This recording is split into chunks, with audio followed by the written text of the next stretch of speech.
Hello everyone, আপনাদের সবাইকে স্বাগত জানাই আমার ইউটিউব চ্যানেল কুকিং কানেকশনে। এখন হলো গরমের কাল। এই গরমের কালে বন্ধুরা প্রচুর আম পাওয়া যায়। আজকে আমি শেয়ার করব আপনাদের সাথে কাঁচা আমের টক ডালের রেসিপি। এই গরমকালে ভাতের সাথে কাঁচা আমের টক ডাল খেতে কিন্তু ভীষণই ভালো লাগে। কাঁচা আমের ডাল বানানো যতটাই সহজ ততটাই কিন্তু স্বাস্থ্যকর। তাহলে চলুন দেরি না করে ঝটপট বানিয়ে ফেলি কাঁচা আমের টক ডাল রেসিপি। নিয়েছি 3টি কাঁচা আম। এই আমগুলো আমাদের গাছের আম। এখানে নিয়েছি 200 গ্রাম মসুর ডাল। প্রথমে আমি একটি একটি করে আমগুলোর খোসাগুলো ছাড়িয়ে নেব। বন্ধুরা, ভিডিওটি সম্পূর্ণ দেখার অনুরোধ রইল। খোসাগুলো ভালো করে ছাড়িয়ে নিচ্ছি।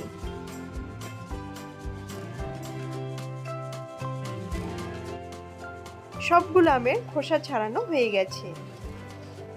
তারপর আমগুলো আমি এভাবে লম্বা লম্বা করে কেটে নিয়েছি। এবার গ্যাসটা অন করে ছোট একটি হাঁড়ি আমি বসিয়ে দিলাম। এই হাঁড়িতেই আমি আজকে টক ডালটা বানাবো। প্রথমে দিয়ে দিলাম 2 মগ জল। জলটাকে ভালো করে কিছুক্ষণ গরম হতে দেব।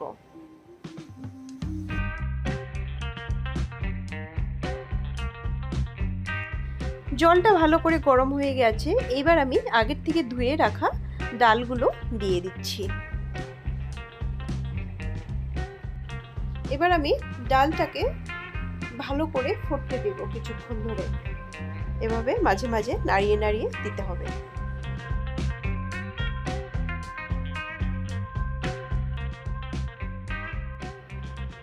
ডালটা যাতে তাড়াতাড়ি সিদ্ধ হয়ে যায় তার জন্য দিয়ে দিলাম পরিমাণ মতো নুন।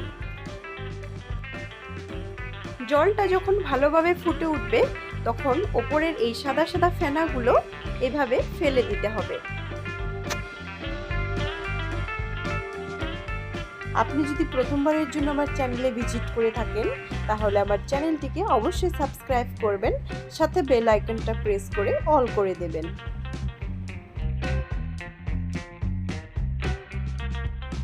ডালটাকে অনেকক্ষণ ধরে ফোটাতে হবে যাতে ডালগুলো ভালোভাবে সিদ্ধ হয়ে যায়। দেখুন, প্রায় সিদ্ধ হয়ে আসছে। এবার আমি একটি ডাল ঘুটনি দিয়ে ডালগুলো এভাবে ভালো করে গলিয়ে নিচ্ছি।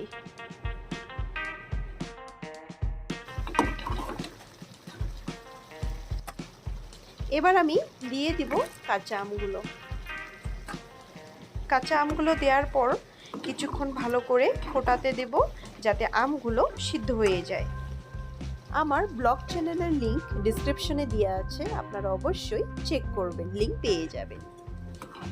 মাঝে মাঝে এভাবে নেড়ে দিতে হবে, তাহলে আমগুলো ভালো করে সিদ্ধ হয়ে যাবে।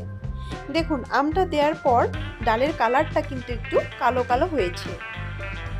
তার জন্য আমি দিয়ে দিলাম হলুদ গুঁড়ো। আমি হলুদ গুঁড়ো আগে দেইনি, কারণ হলুদ গুঁড়ো আগে দিলে ডালটা ফোটাতে একটু অসুবিধা হতে পারে। তার জন্য ডালটা যখন ভালো করে ফুটে যাবে তখনই আপনারা হলুদ গুঁড়ো দিবেন।